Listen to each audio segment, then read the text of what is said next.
Welcome to StorageAuctions.com. Today, we will be going over all things StorageAuctions.com on the website. So sit back, relax, and hopefully you'll learn something.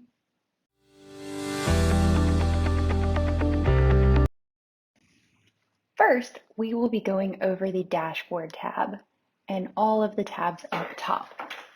First, listed here is the Current Auctions tab. It will tell us how many auctions are running along with the unit numbers. Next, we have our Live Auctions tab. This is where you are able to place an advertisement of your in-person auction.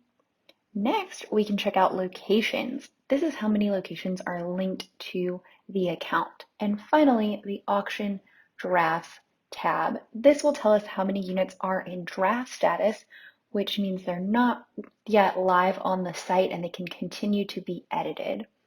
Now, as we move down, we're going to check out number of auctions by month. This tells us when our slower times are versus our busier throughout the year. Also, you can check out the different years and your different activity throughout them by simply clicking on these numbers right here. And then as we scroll down, we're going to check out revenue by month. This is really incredible because you can see the different numbers as the year has fluctuated, and you can also change that by year as well by clicking in here just to change those numbers. And this is the Dashboard tab.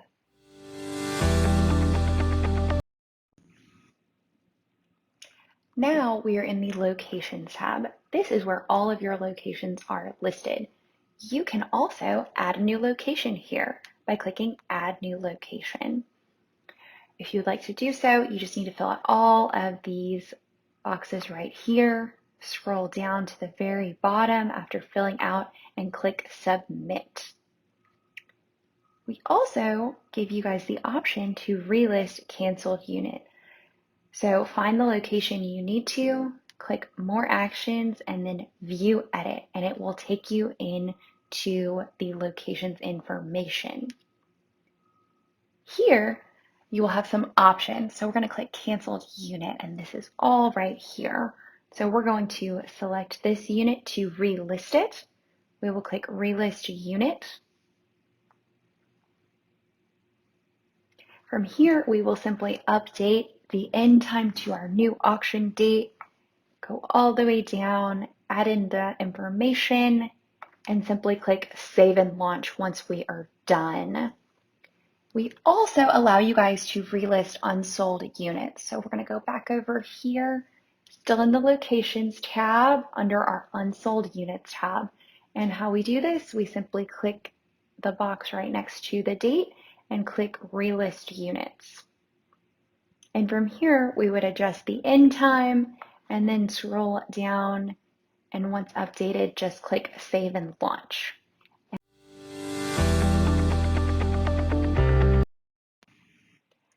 Now we're going to go over the Managers tab. So once we're in here, we're going to see all of the managers that we have on the account listed right here. If we need to add a new manager, we simply click Add New Manager, and we would fill out all of the following information.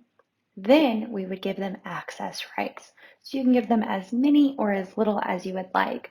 You can select all and give them all of them, or you can select one of the following options: district manager, regional manager, manager that can launch, manager without launch, and assistant manager. All have different permissions that we have pre-selected for you guys.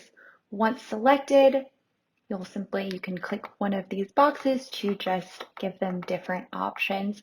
You will scroll down here and click Submit, and then they will be added as a new manager. So we're going to go back into our Managers tab.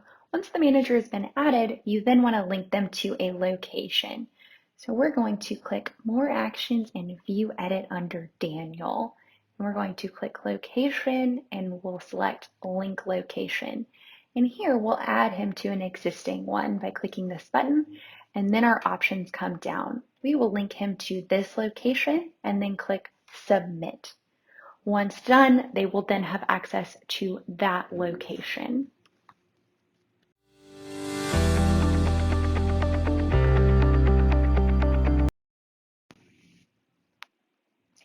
Now we'll be going over the My Bidders tab. So once you click into the My Bidders tab, you will have a list of everyone that has ever bid in an auction with you. So you can see the list right here. You can also search specifically by clicking the magnifying glass and typing a first or last name. So there are some options once you get to the My Bidders tab.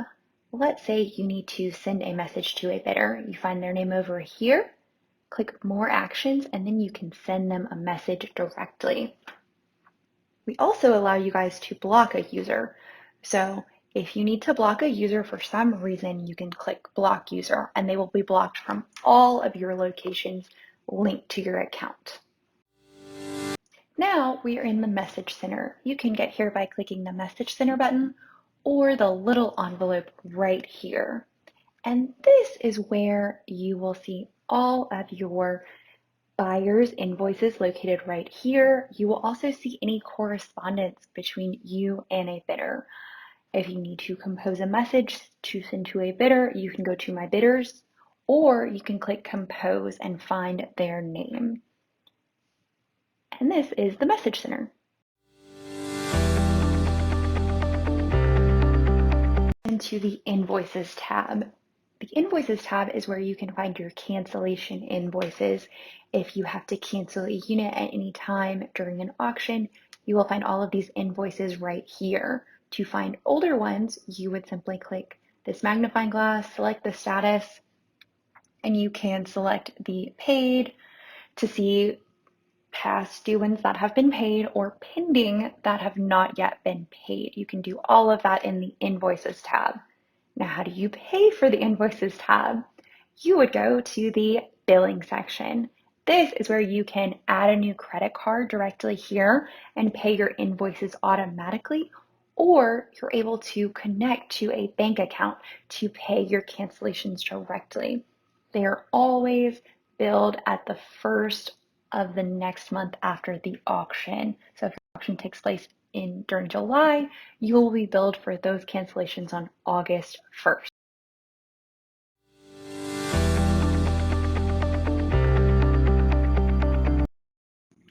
Next, we are going to preview the My Profile tab. So here is where your company name will be, along with the main account holder's name, phone number, and email address. And your company's website and Facebook page can also go here. We also offer a few different APIs linked with management software. And so you can click from this drop-down menu, and the ones we are integrated with are DoorSwap, SiteLink, StoreEdge, Searsoft, and Storage Commander. So please select whichever one you have listed below. Here is also where you can select for your main account holder all of the emails they would like to have. This is also the spot where you can opt into our timeline guarantee, which is our nice new feature that cross-checks your dates of your auctions and your lien letters and advertisement with our company's interpretation of the lien law. It is free to opt into and really just helps make sure that your auction is in compliance with the lien law. So that can be done right here. You can also opt into our marketing emails if you would like to. Next, I would like to go over the Storage Gives tab right here. This is where you're able to give a percentage of your auction proceeds to a charitable foundation. You can give from 5, 10, 20, or 100% of the proceeds here, and that will all be done within the My Profile tab.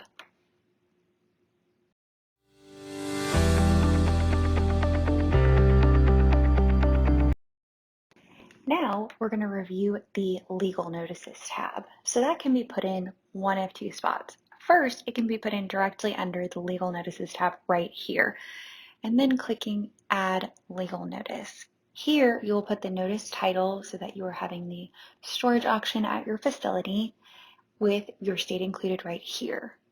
Next will be the published date. So this will coordinate with your state's lien law. When the advertisement needs to be posted, that will be this first date right here. And the expiry date will be whenever the auction is supposed to end, so the auction date will go right here. And then all of the tenant's information will be listed out right here. You will type all of this, and then you will click submit. The other spot you can post a legal notice is actually in the auction event itself. So when you are in the auction event, you can click select to create legal notice, and you can put the exact same information right here. You will just put it directly in the auction event so as you don't have to go outside of it. You can just do it directly.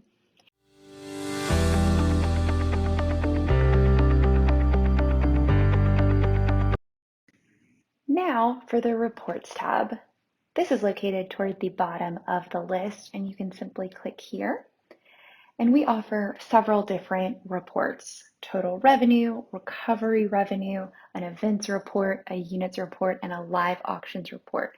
You can simply click into any of these and just update the fields accordingly to what you're looking for, and you will find it underneath the reports tab.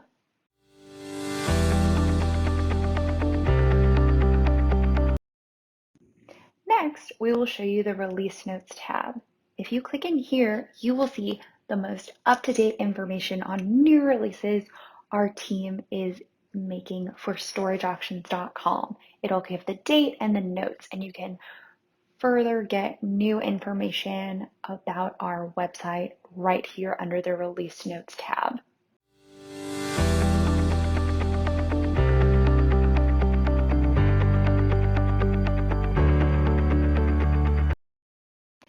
Now we are in the auctions tab, and this is where you will build your auction events. You can also find a few other things that we will go over in this tab. So first, we're going to go over how to build an auction event. We're going to click Add New Auction Event here. I'm going to leave that start time alone, but I'm going to select an end time about 2 weeks from now. So on August 17th, and I'm going to end it at 10 a.m. Next, I'm going to select my location. So these are all pre-built. I'm going to select our Apple Tree Storage Lafayette location. The manager is Lonnie Bickford. The time zone is Central Standard Time. The offset is 3 minutes and sales tax is 0. All of these things are already built out all from the locations tab, so it will autofill. Finally, this is where our timeline guarantee comes in. So we're going to put all of these dates in here. So I'm going to select June 1st, that the date rent was first missed and due. Next, the first lien letter sent, I'm going to put that for July 1st. Finally, the newspaper ad, I'm going to select today's date for that one. And we're going to keep scrolling down. And here we're going to fill out the unit information. So I'm going to do 123 as the unit number. Then I will select the unit size. We have lots of options, so just find the one that best fits you. Next, the unit type. We have all of these options as well. So again, select the ones that best fits your unit. All of our bids start at 0 and go up in $10 increments. That's why this is grayed out. Finally, a unit description. This is just an inventory of what's in the unit. For example, it could be full of boxes and totes. So we're going to put that right there. Next, our tags option. These are all searchable on the site, so we highly recommend putting them so bidders can find your units even quicker. So I will type out boxes and totes. Finally, the private information. This is completely optional. This is only able to be viewed by you and anyone that has access to your account. So you're welcome to fill this information out if you'd like to. Once we're done with this, we have a few options. We can click Save and Add More Units and add another unit in, or we can click Save Event and Add Photos. So I'm going to click Save Event and Add Photos for now so you guys can see what this looks like. So everything has saved. We're going to go over here and we're going to click Upload Images. And now we're taken to this next screen where we have a video of our best practices if necessary. You always have access to this, but if you'd like to just get the photos and you are ready to go, you simply click Browse Files. And we're going to go over here and grab some images right here and select those and click Open. From here, we're going to preview each photo. And we recommend doing this so you can just take it as time to check your work and make sure these are the correct images. Let's say this one is wrong. We'll click close and hit this trash can button. And we will just continue to preview the images until we have checked them all, because you don't want to upload the wrong photos to the wrong unit. Once we're done, we're going to click Done Uploading Photos. Then we're going to scroll down here, click this green check mark, and we will see all of our photos in here and everything is ready to go. So if we need to add another unit, we would simply click Add Unit and just add it from here. If we would like it to go live on the site, we would click Save and Launch and it will go live on the site. Or we can click Save Event and it will save in a draft status. So we're going to do that for now. And we're going to click the back button. And it is listed right here. So if we'd like to get back into it, we simply click More Actions and View Edit, and we're brought right back into the event. So we're going to go back over here deeper into the auction event. So we're going to click View Ended Auctions next. And we are going to scroll down and we're going to open this auction event. So we're going to click More Actions and View Edit. And so here is another spot that you can find your invoice. So you can click Download Invoice, and that will be the buyer's invoice you get, and it will have all of their information on it. This is also the spot where you can click No Show next to the unit. So if the bidder doesn't come in within their pickup period, you simply click this button and it will notify our team and we can start working on finding you a backup bidder. You are also able to cancel the unit. So you simply can click Cancel Unit. If your tenant were to come in while the unit is on the site, you would cancel it, it would take it off the site, and then it would no longer be available. And finally, I'm going to show you the event summary. So at the very end of the auction event, you can click in here. And this is where you can see the winning bid and then the balance due, which is what you collect. So you can see how successful your auction was on the site. So I'm going to go back to the Auctions tab. And this is the Auctions tab on StorageAuctions.com.